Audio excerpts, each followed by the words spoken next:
Hi guys, welcome to the last episode of our spooky Halloween craft series for 2024.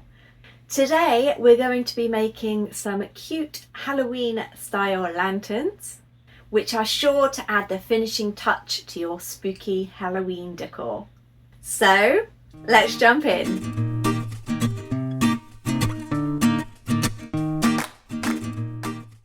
Now, before I start running through a list of the things you're going to need to create these cute crafts, I wanted to ask you a question.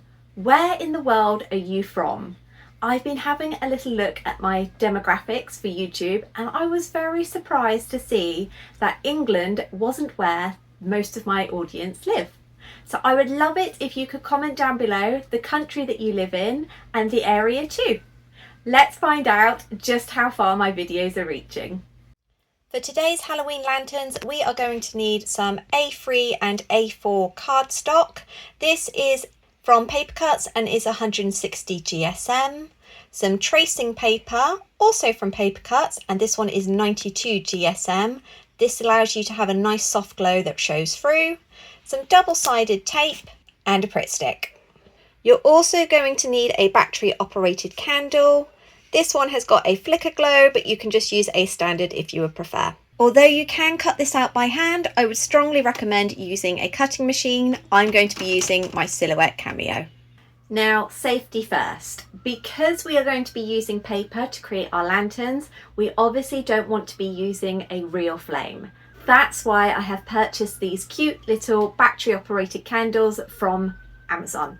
They come in 3 different sizes in the pack and they also have a remote control too, making them perfect for adding a little bit of atmosphere to your decor. The ones that I chose have got quite a realistic flickering flame, but obviously you can choose whichever you would like. I will drop the link down below so you can check them out for yourself. We're going to start in Silhouette Cameo and I have imported the Jennifer Maker Starlight Lantern design. Now I'm separating out all the pieces, and as we've done in previous tutorials, you need to mark up any of the lines that are to be creased in a different colour. This is so that the machine knows that you want them to be creased and not cut when we come to send it to the machine. Now I've gone over to Canva and I've created a document that is the same size as the little lantern windows. Obviously this will depend on what size you would like for yours. And now I'm filling it up with silhouettes that have got a nice Halloween theme, making sure that they overlap slightly at the side. Once this is done, I'm going to download as a ping and then import into Silhouette Studio again. I've made a window with an offset and made a compound path, then traced each of the individual Canva designs and welded it.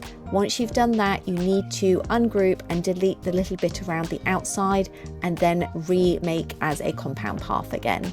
This is so that all of your little windows will stick together and weld properly to the design itself. Once I've done that with all of them, I've put them into position onto the lantern.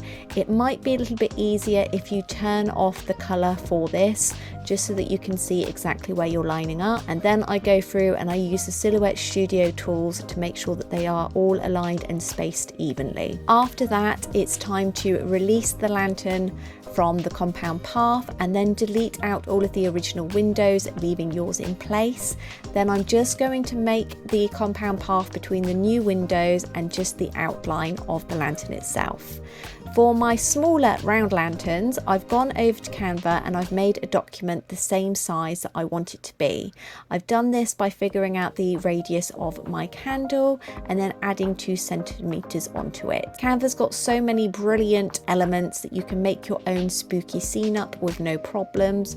I've added a rectangle at the bottom just to have everything anchored on and to give it a bit of a solid foundation. I'm now going through and I want an arched outline for the lantern itself, so I found this shape here and I'm now duplicating it to fill all of the space. Then I'm going to download these and import them into Silhouette Studio, trace them. Originally I decided to offset because I thought it looked a little bit too thin, and I made sure it was the correct size that I needed for my candle. Then I traced the scene itself, then I just made sure that it all fitted fine, and I realized that it was too chunky for the arches, so I imported the original back in and traced it again.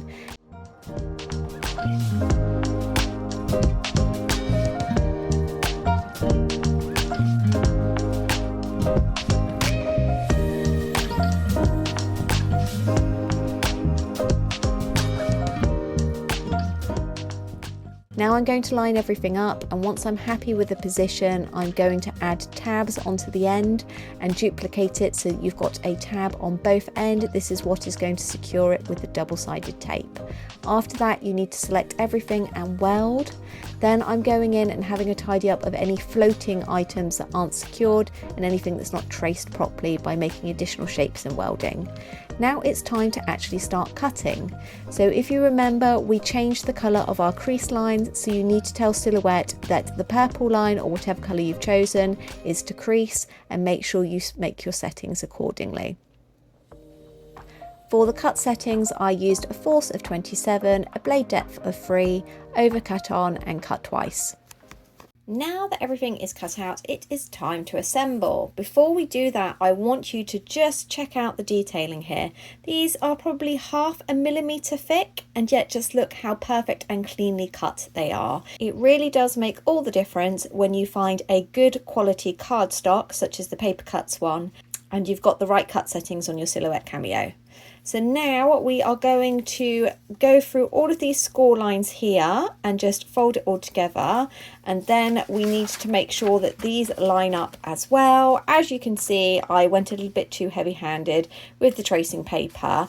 Because this is so thin, I wouldn't actually recommend having to score it. We want it thin enough so that the light's going to shine through, so I don't really want to go any thicker. Other places it's fine. I just pulled a little bit too hard on the mat when removing it, but I've checked, and because of how this is secured on, it's not going to make any difference whatsoever, and it's going to be secured on nicely. So we're going to be using a combination of Pritt stick and my double-sided tape roller to assemble everything.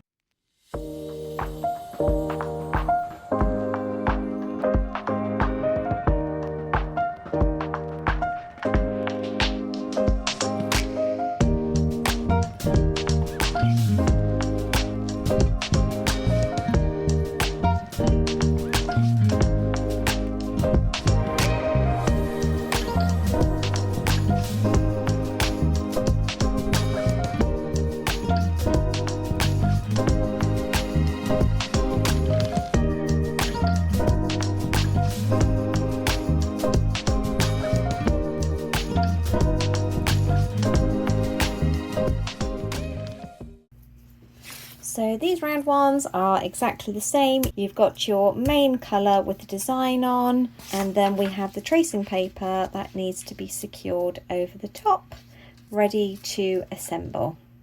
So we're going to do exactly the same again, which is obviously using a combination of the traditional Pritt stick and double-sided tape.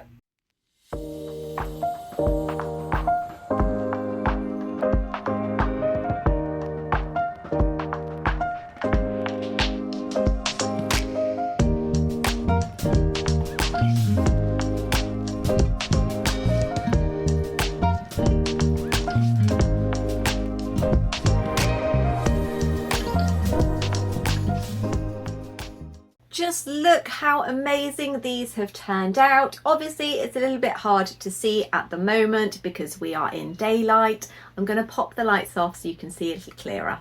You can just about see the soft glow peeking through, and obviously these are 360 degrees with a different design on each panel. I'm going to include some footage of these glowing at night because they really do look magical.